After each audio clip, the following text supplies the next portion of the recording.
बोल सियावर रामचंद्र भगवान की जय, उमापति महादेव की जय। मेरे प्यारे दोस्तों, पहले हम चर्चा कर चुके हैं कि ईश्वर का चिंतन क्यों करना चाहिए। कुछ लोग इस दुनिया में कुछ चीज़ों की प्राप्ति के लिए उसका भजन करते हैं, जप करते हैं, धन दौलत पुत्र मान सम्मान आदि प्राप्ति के लिए कुछ उनका भजन करते हैं भगवान का।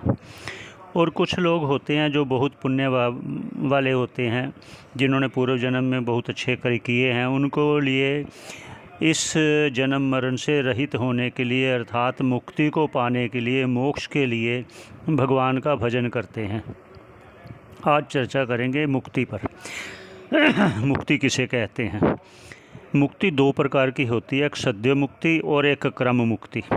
और क्रम मुक्ति फिर 4 प्रकार की होती है, ये चर्चा करते हैं। जो ज्ञान प्राप्त करने पर जो मुक्ति होती है वो तो उसी जीवन में उसी समय होती है। जैसे भगवान स्वयं कह रहे हैं, अनेक जन्म संसिद्धिस, अनेक जन्मों में किए हुए पुण्य कर्मों के प्रताप से अंतःकरण की शुद्धि करते हुए अनेक जन्म संसिद्धिस ततो यान्ति पराम गतिम, उससे फिर ज्ञान प्राप्ति के द्वारा उस परम तत्व को पाकर मोक्ष प्राप्त करता है जीते जी इसी जन्म में। यह है सद्य मुक्ति। और एक और है जो क्रम मुक्ति। क्रम मुक्ति के 4 प्रकार किए हैं शास्त्रों में। वो 4 प्रकार क्या क्या हैं उस पर चर्चा करते हैं। एक है सालोक्य, सामीप्य, सारूप्य और सायुज्य। ये 3 प्रकार की मुक्ति है। इसका आगे फिर और प्रकार कर दिया गया है। वो क्या है, जैसे गोलोक धाम है, साकेत धाम है, शिवलोक है, विष्णु लोक है। ये अलग अलग प्रकार। इसका कारण क्या है कि जो जिस देवता को अर्थात भगवान शंकर का उपासक होगा तो शिवलोक की प्राप्ति होगी।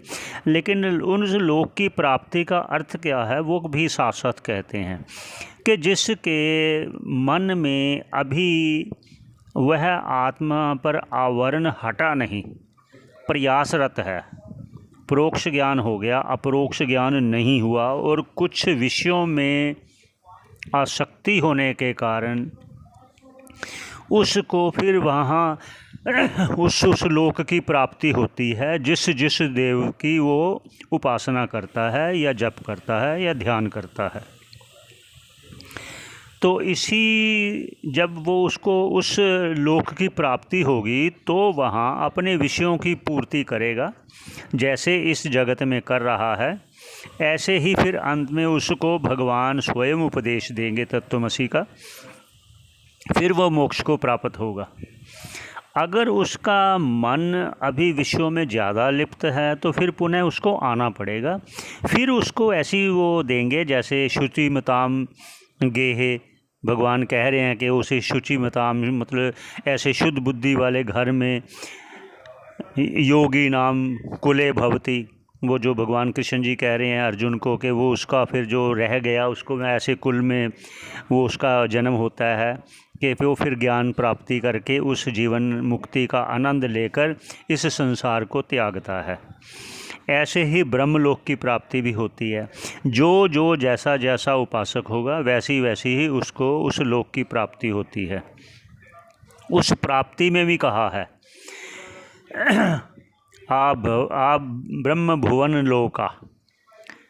वो भगवान स्वयं कह रहे हैं कि ब्रह्म लोक को भी प्राप्त करके अगर विषयों में उसकी आसक्ति है तो वहाँ भी फिर लौट के आता है।